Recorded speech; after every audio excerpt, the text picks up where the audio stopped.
नमस्कार, मैं हूं मोहित चौधरी और आप सभी का स्वागत है राजधानी लाइव में। रुक करते हैं खबरों का। केंद्र सरकार के 3 नए कृषि कानूनों के खिलाफ जारी किसानों के आंदोलन के दौरान बीती रात संत बाबा राम सिंह ने आत्महत्या कर ली। संत ने खुद को गोली मारकर आत्महत्या की है, जिसके बाद उनकी मौत हो गई। यह घटना करनाल में बॉर्डर के पास हुई है। कहा जा रहा है कि संत बाबा राम सिंह किसानों पर सरकार के रवैये से आहत थे। संत बाबा राम सिंह के पास से सुसाइड नोट भी मिला है। वो पिछले काफी दिनों से दिल्ली के पास हो रहे आंदोलन में शामिल हुए थे और साथ में उन्होंने एक शिविर भी लगाया हुआ था। इसी के साथ में आपको बता दें कि वहां पर उन्होंने कंबल भी बांटे थे।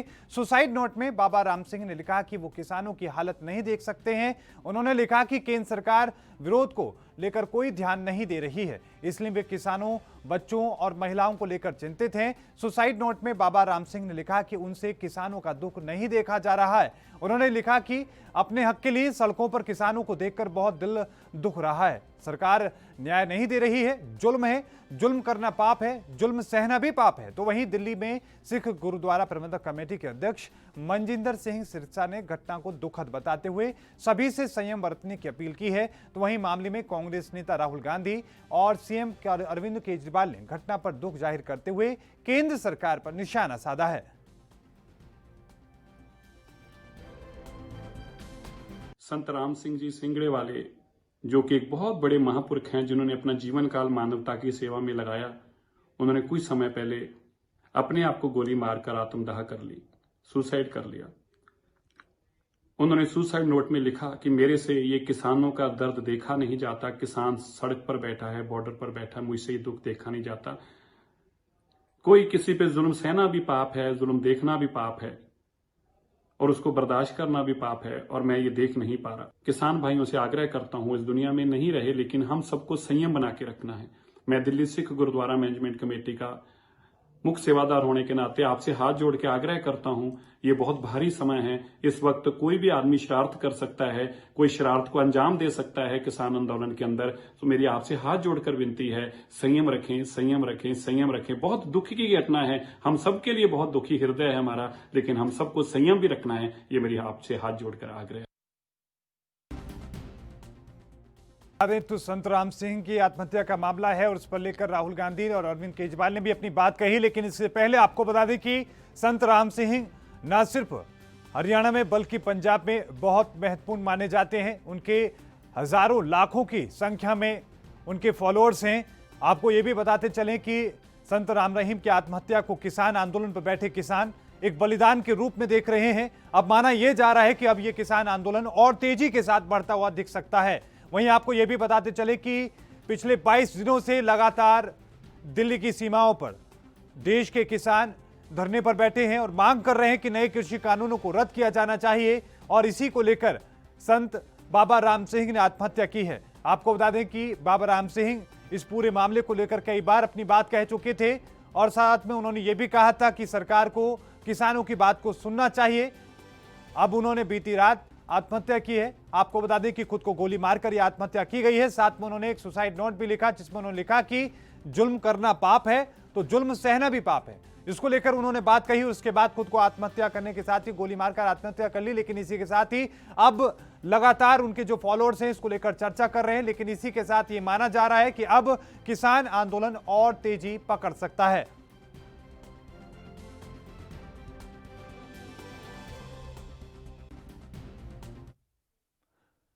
और इस खबर पर और ज्यादा जानकारी के साथ राजीव तिवारी हमारे संवाददाता दिल्ली से जुड़ चुके हैं। राजीव, बाबा संत राम सिंह ने आत्महत्या कर ली है खुद को गोली मारने के बाद, क्या कुछ स्थिति देखने को मिल रही है, विस्तार से जानकारी दें। देखिए, बिल्कुल बता दें, जिस तरीके से जो रामपाल बाबा है उन्होंने जो गोली मारी थी, वो कहीं ना कहीं किसी के लिए एक बड़ी कह सकते हैं बड़ी दिक्कतें हो सकती हैं। क्योंकि जिस तरीके से उन्होंने इसको अपने सुसाइड नोट के अंदर लिखा है कि जो जुल्म करने वाला भी अगर गुनहगार है तो जुल्म सहने वाला भी गुनहगार है, और वही स्थिति वो किसानों की देख रहे थे। इसीलिए उन्होंने कहा कि मैं अपने आप को इस स्थिति के अंदर नहीं रख सकता, नहीं देख सकता किसानों के साथ जुल्म हो रहा है, तो इसलिए उन्होंने अपने आप को गोली मार दी। मगर कहीं ना कहीं एक चीज स्पष्ट है, मगर इस आंदोलन के अंदर लगभग कई किसानों की जानें जा चुकी हैं, मगर सरकार टच से मच नहीं हो रही है। सरकार किसानों का जो कह सकते हैं आंदोलन है उसको कम करने की जगह ना ही कानून वापस ले रही है, और कहीं ना कहीं सरकार अभी भी उसी बात पड़ी हुई है कि हम पीछे नहीं हटेंगे, कानून बन चुका है, कानून हम लागू करेंगे। मगर हाँ, प्रस्ताव जो था, जो उसके अंदर संशोधन करने के लिए, वो जरूर कर सकते हैं। मगर किसान अभी भी उसी बात पड़े हुए हैं कि हम पीछे नहीं हटेंगे जब तक हमें कानून वापस कानून नहीं चाहिए, क्योंकि ये किसी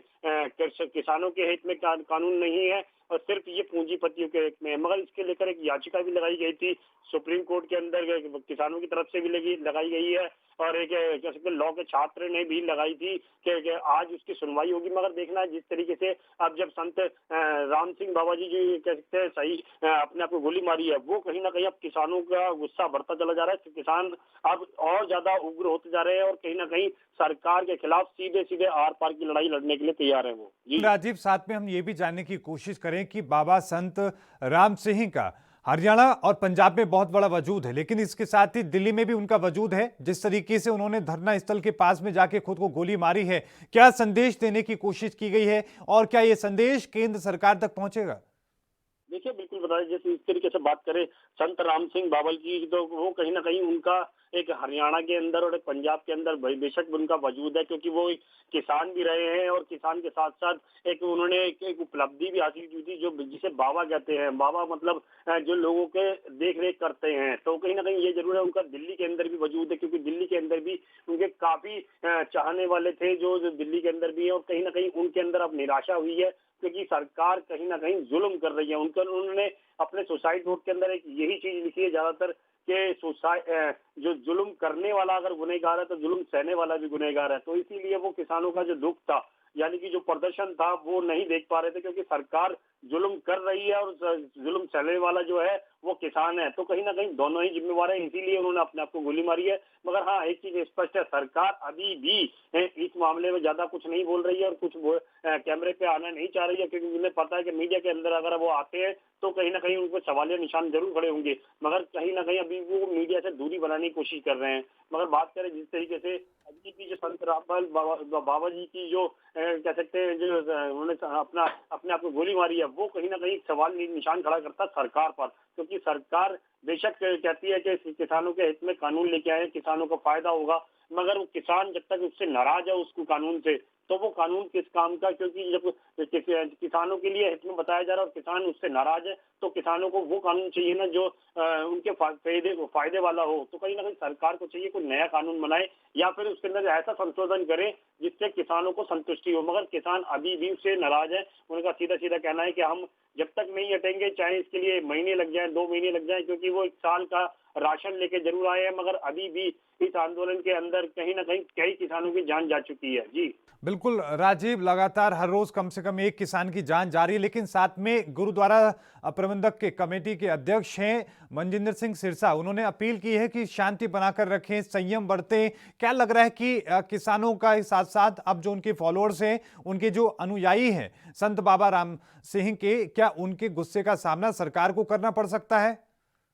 देखिए, एक चीज तो स्पष्ट है, इस सरकार के खिलाफ ज्यादातर यही कहा जा रहा है किसानों की तरफ से कि ये तानाशाही सरकार है। क्योंकि अब जो बात करें, जिन्होंने जो मेडल हासिल किए थे, वो भी सरकार को मेडल वापस करने की कोशिश कर रहे हैं। और कहीं ना कहीं ये भी कहा गया था, वो आए भी थे पार्लियामेंट तक, राष्ट्रपति भवन तक, कि हमें अपने मेडल नहीं चाहिए, हमें तो सिर्फ किसानों की जो मांग है वो पूरी कर दी जाए।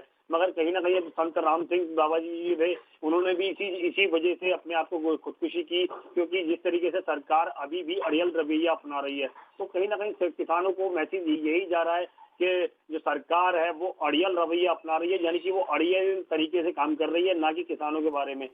बिल्कुल, बहुत बहुत धन्यवाद राजीव तिवारी हमारे साथ जुड़ने के लिए और तमाम जानकारी को साझा करने के लिए। दिल्ली से संवाददाता राजीव तिवारी जुड़े, उन्होंने बताया कि किस तरीके से बाबा संत राम सिंह ने खुद को गोली मारकर आत्महत्या की और साथ में उनकी आत्महत्या के बाद किस तरीके से किसान आंदोलन का रुख हो सकता है।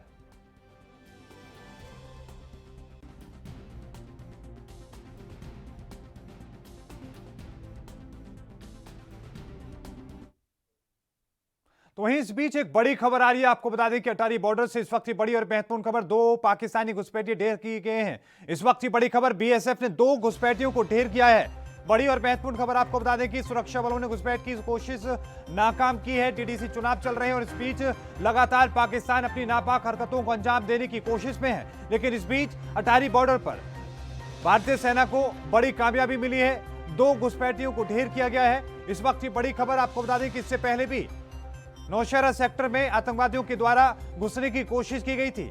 यहां पर भी पाकिस्तान के इन घुसपैठियों को ढेर किया गया था। हालांकि एक आतंकी को जिंदा भी गिरफ्तार करने में सुरक्षा बलों को कामयाबी मिली थी, लेकिन उनके पास से भारी मात्रा में हथियार भी बरामद किए गए थे। लगातार बीते कई दिनों से पाकिस्तान की तरफ से इस तरह की घुसपैठ की जा रही है। आपको बता दें कि जम्मू कश्मीर में इस वक्त टीडीसी के चुनाव चल रहे हैं और पाकिस्तान नहीं चाहता कि शांति से जम्मू कश्मीर में कोई भी चुनाव हो, वहां अशांति वो चाहता है। यही वजह है कि लगातार पाकिस्तान से भारी संख्या में बीते कुछ दिनों से लगातार आतंकवादियों की सप्लाई जारी है, लेकिन इस सप्लाई को पूरी तरीके से भारतीय सेना के जवान ढेर कर रहे हैं। इस वक्त की बड़ी खबर, अटारी बॉर्डर से 2 पाकिस्तानी घुसपैठियों को ढेर किया गया। बीएसएफ ने 2 घुसपैठियों को मार गिराया है। इस वक्त की बड़ी और महत्वपूर्ण खबर आपको बता दें कि जम्मू कश्मीर में टीडीसी चुनाव है। इसी वजह से लगातार अशांति फैलाने के मकसद से आतंकवादी भारत में दाखिल होने की कोशिश में है, लेकिन सीमा पर हमारे जवान तैनात हैं और मुस्तैदी के साथ तैनात हैं। यही वजह है कि लगातार आतंकवादियों को मुंहतोड़ जवाब दिया जा रहा है, उन्हें ढेर किया जा रहा है।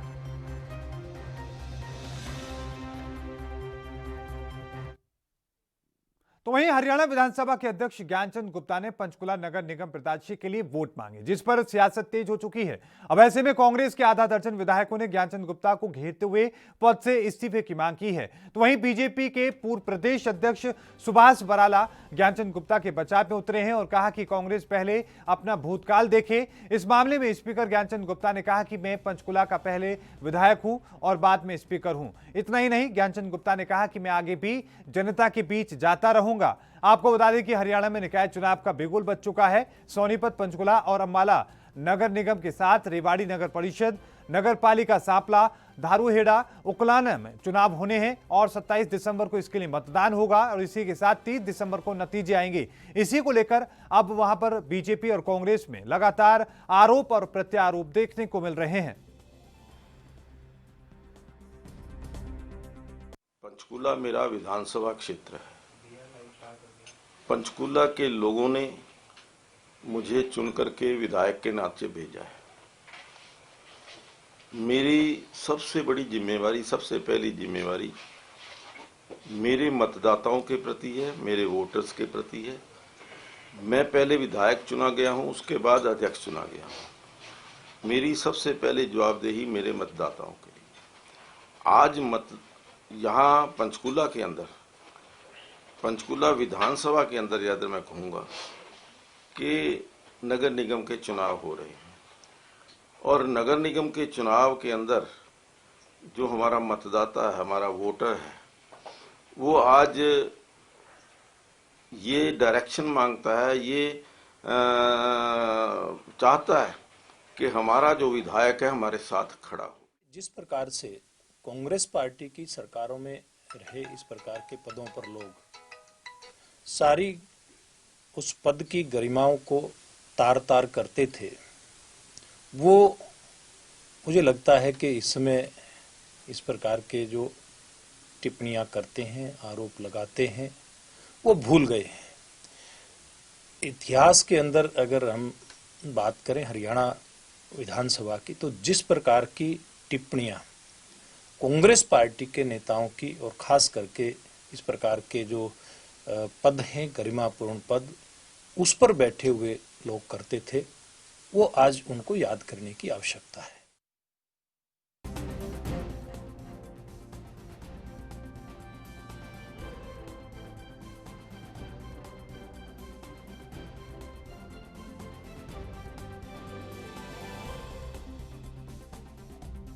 चंडीगढ़ में कांग्रेस विधायकों की ओर से पत्रकार वार्ता की गई है।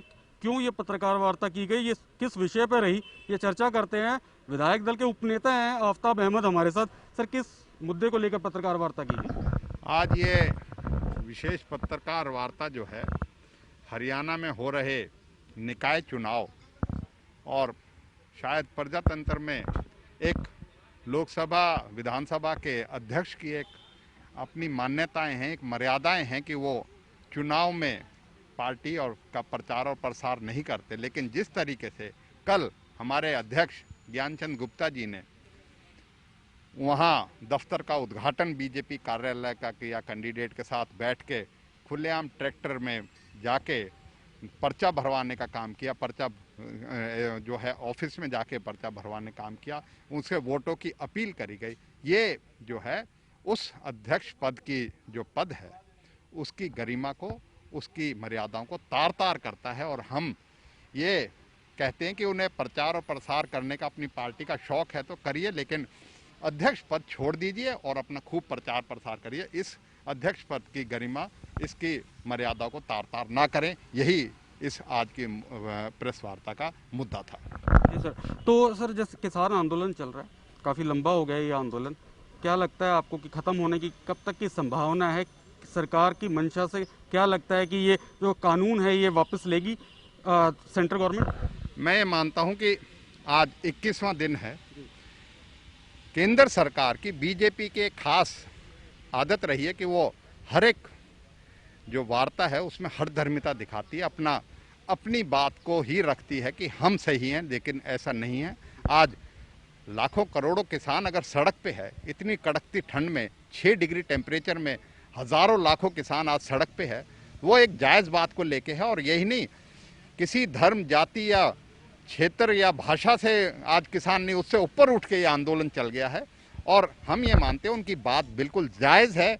अपनी वार्ताओं में भी वो ये बात मानते हैं कि हाँ, हमने ये बदलाव कर सकते हैं, प्रस्ताव भी करते हैं, लेकिन अपनी हठधर्मिता के आगे, अपनी हट के आगे वो सोचते हैं हमारी जो है लोकतंत्र में जो हमें लोगों के साथ मिलकर काम करना चाहिए, उसे ना करके अपनी जो है एक अधिकार इस्तेमाल करना चाहती है कि हम सत्ता में हैं, हम सत्ता में हट अपनी में रहेंगे, हम किसी की बात नहीं मानेंगे। और जिस तरीके से दुष्प्रचार करने का जो कर रहे हैं किसान के साथ, कभी उनको किसी संगठन का लेबल लगाते हैं, कभी उनको किसी दूसरे नाम से खाते हैं, किस तरीके से उनकी मंशाओं पर सवाल उठाते हैं। आज हठधर्मिता छोड़ के भारतीय जनता पार्टी और प्रधानमंत्री जी को उनसे बातचीत करके तुरंत उनकी बातों को मान के ये काले कानून वापस लें और फिर से नए कानून बनाएं जो किसानों के हित में हों, उनसे सलाह मशवरा करके हों, और जिससे ये आंदोलन और किसान की बात को जो है मान के उसके आगे हठधर्मिता ना करें। सर, एसवाईएल का भी एक मुद्दा, सर एसवाईएल का भी है, अब जो विषय उठा है कि एसवाईएल पंजाब से हरियाणा के हक का पानी मिलना चाहिए। दूसरा सवाल इसी से आपसे है कि आप विधानसभा में विशेष सत्र की मांग कर रहे हैं, अल्पमत में सरकार के लिए कह रहे हैं, तो ये क्या विषय है? हम ये दिखाना चाहते हैं कि लोगों के बीच में जाके किस तरह की नेता और एमएलए जो है अलग अलग बातें करते हैं, वहाँ जाके समर्थन करते हैं और यहाँ आके कुछ और बयान देते हैं। लोगों को पता लगे कि कौन उनके समर्थन में, कौन उनकी बात को साथ दे रहा है, कौन उनके साथ धोखा कर रहा है। एसवाईएल के लिए भी सर, मैं ये कहूँगा आज सुप्रीम कोर्ट का स्पष्ट निर्देश है केंद्र सरकार को, और उनको फैसला लेना चाहिए, वो तो लेते नहीं। अब मुद्दे को भटकाने के लिए और उसको करने के लिए आज ये मुद्दा उठाया जा रहा है। ये स्ट्रेटेजी का हिस्सा है, बीजेपी का अपना स्ट्रेटेजी है कि ध्यान भटकाओ जनता को असली मुद्दे से और दूसरे मुद्दों पे ले जाकर। शुक्रिया। तो ये थे विधानसभा के उपनेता आफ्ताब अहमद, जिन्होंने कहा कि बीजेपी इस समय एसवाईएल का मुद्दा जो उठा रही है वो इस किसान आंदोलन को भटकाना चाहती है। कैमरामैन करमवीर वालिया के साथ चंडीगढ़ से एएनवी न्यूज़ के लिए अभिषेक तक्षक।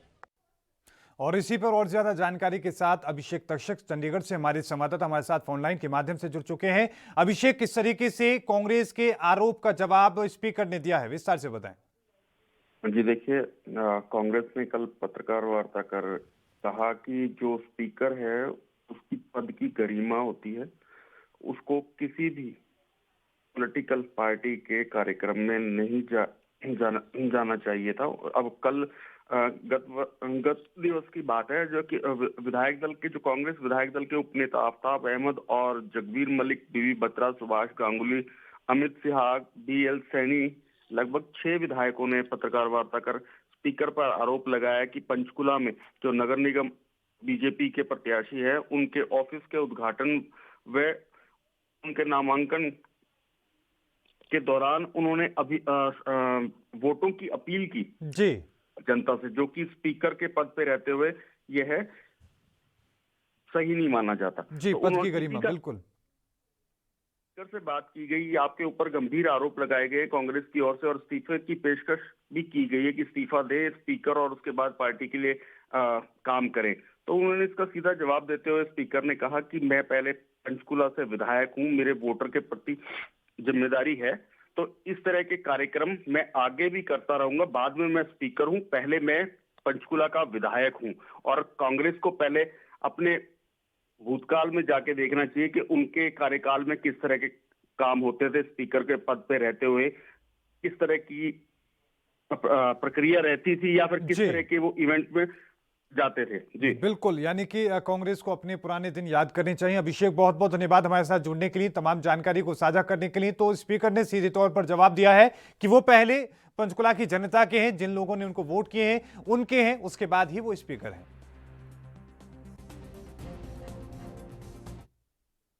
रुक करते हैं बाकी खबरों का। मुंबई की मलाड दिंडोशी पुलिस ने एक ऐसी सीरियल मॉलेस्टर को गिरफ्तार किया है जिसने 2011 से लेकर अभी तक कई महिलाओं के साथ छेड़खानी की थी। आरोपी पहले भी 12 मामलों में गिरफ्तार हो चुका है। आरोपी इतना शातिर था कि वो कई पुलिस स्टेशन से फरार चल रहा है। ऐसा ही एक मामला 12 दिसंबर को दिंडोशी पुलिस स्टेशन के सामने आया, जिसमें बाइक सवार आरोपी ने एक महिला को पहले तो जबरदस्ती गले लगाया और फिर महिला के साथ छेड़खानी करने लगा। महिला की शिकायत पर पुलिस ने छेड़खानी और धमकी देने का मामला दर्ज करके आरोपी की तलाश शुरू की। मामला दर्ज होने के बाद पीएसआई गणेश फंड के नेतृत्व में पीआई चौहान की मदद से आरोपी को पकड़ने के लिए सभी इलाकों के सीसीटीवी खंगाले गए, जिससे पता चला कि 2017 में पवई में ऐसी ही घटना हुई थी, जिसका सीसीटीवी फुटेज देखने पर पता चला कि वही शख्स है जो विंडोशी की घटना में शामिल था। पुलिस ने पवई केस के आधार पर आरोपी के पते की जानकारी निकाली और आरोपी को गश्त के दौरान गिरफ्तार करके अदालत में पेश किया गया, जिसकी 2 दिन की पुलिस कस्टडी मिली है। तो वहीं पुलिस ने कहा कि अगर इस तरह की कोई घटना आपके यानी कि महिलाओं के साथ होती है तो आप आकर शिकायत करें, आपकी पहचान को गुप्त रखा जाएगा।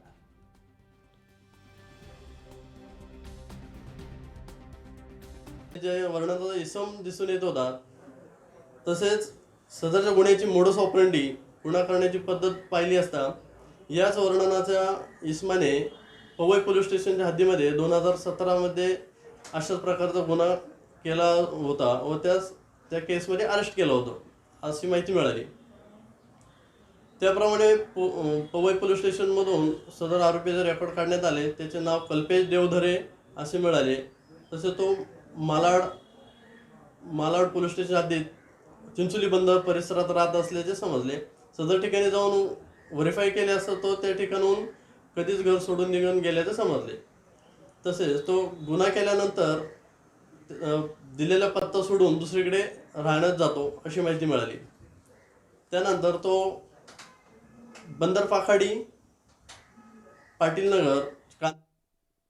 और इस खबर पर और ज्यादा जानकारी के साथ सत्यप्रकाश सोनी हमारे संवाददाता हमारे साथ मुंबई से जुड़े हैं। सत्यप्रकाश, क्या कुछ ये पूरा मामला एक बार विस्तार से बताएं। देखिए मोहित, मुंबई दिंडोशी पुलिस ने एक शख्स को गिरफ्तार किया। वो ऐसा शख्स है जो हैरान करने वाली बातें उसको लेकर सामने आई है। वो शख्स जो है जब भी किसी खूबसूरत लड़की को देखता है उसके सामने बाइक खड़ा करके उसके साथ अश्लील हरकत की कोशिश करता है। ये मामला एक बार नहीं, कम से कम 50 बार इस तरह की चीजें सामने आई है। ऐसे में उस शख्स को गिरफ्तार कर करीब 12 बार इसी मामले में जो है पुलिस ने गिरफ्तारी की थी। उसके बावजूद इस तरह की चीजें लगातार वो करते आ रहा है। हालांकि जिस तरह से दिंडोशी पुलिस ने कल गिरफ्तार किया था, पूछताछ में उसने ये बातें सामने कही है कि हाँ, इस तरह की विकृति है और मैं लगातार इस तरह की चीजें करता हूँ, लेकिन ये लगातार क्यों करता है इसकी जवाब उन्हें नहीं दिया है। लेकिन ये बात बिल्कुल सही है कि इस तरह की चीजें अगर कोई करता है तो जाहिर तौर पे समाज में कहीं न कहीं कुरीतियों और समाज में कहीं न कहीं बुराइयों को फैलने का आशंका है। 12 बार इसको पहले गिरफ्तार किया जा चुका है और वो फरार भी चल रहा था, तो क्या पुलिस इस बार एक कड़े कदम उठाने की कोशिश में है? इसके खिलाफ कड़ी कार्रवाई, इसको लेकर चार्जशीट तैयार की जाए ताकि इसके खिलाफ अच्छी कार्रवाई हो। देखिए मैं जिस तरह से मुंबई दिंडोशी पुलिस कार्रवाई कर रही थी उसमें ये शख्स इतना शातिर है कि हर बार वारदात करने के बाद अपना घर का पता बदल देता था। ऐसे में मुंबई पुलिस को काफी मशक्कत करनी पड़ी, लेकिन जिस तरह से मुंबई पुलिस ने उसके पुराने रिकॉर्ड को खंगालते हुए चेक किया कि वो कहाँ किस तरह से गुनाहों को अंजाम दिया है, उसके तहत जो है मुंबई दिंडोशी पुलिस के पीएसआई जो है गणेश फंड ने इस पूरे मामले की तहकीकात में एक जानकारी खुल के सामने आई कि ये शख्स रोजाना बाइक से घूमते हुए नजर आता है। ऐसे में दिंडोशी पुलिस ने जो है गश्त के दौरान वो शख्स देखा गया, जिसके बाद उसकी गिरफ्तारी की गई। सबसे अहम बात है कि ये शख्स जो है एक ही तरह का मोडस अपनाता है। इसमें शख्स बाइक लेकर निकलता है, जब भी कोई किसी लड़कियों को देखता है तो इस तरह उनको बुलाता है और बहानेबाजी करके उसके साथ अश्लील हरकतें करता है, उसके बाद फरार हो जाता है। ठीक है, वैसा ही मामला दिंडोसी पुलिस स्टेशन में भी 24 साल की लड़की के साथ इस तरह से किया, जबरदस्ती उसके साथ जो है असली हरकतें की, उसके बाद वो फरार हो गया। जी। तो ऐसे में जी, लेकिन एक बात ये हम समझने की कोशिश करें कि ये मामले तो सामने आ चुके हैं, शिकायत जिनकी हुई है और पुलिस ने उस पर कार्रवाई की, लेकिन पुलिस को शक है कि ऐसी और भी घटनाएं कहीं ना कहीं हुई होंगी। उसको लेकर उन्होंने महिलाओं को संदेश दिया है। क्या वो संदेश है? देखिए, मुंबई पुलिस अब उस शख्स पे शिकंजा कसते हुए ये गुहार लगा रही है कि जो भी महिला इस तरह के शख्स के शिकंजे में आती हैं या इस शख्स को नजर करती है, ऐसे में तमाम तुरंत जो है मुंबई पुलिस की इसकी इंफॉर्मेशन की दी जाए। हालांकि उनके नाम को जगजाहिर नहीं किया जाएगा, लेकिन इसकी मदद जरूर की जाएगी। बिल्कुल, आपका नाम जगजाहिर नहीं किया जाएगा, आपकी मदद की जाएगी। बहुत बहुत धन्यवाद हमारे साथ जुड़ने के लिए, तमाम जानकारी को साझा करने के लिए। तो इस तरह की घटनाओं पर लगाम लगाने के लिए हमें सामने आना होगा और पुलिस में अपनी शिकायत दर्ज करानी होगी। राजधानी लाइव में अभी के लिए इतना ही। देखते रहिए एएनबी न्यूज। मुझे दीजिए इजाजत। धन्यवाद।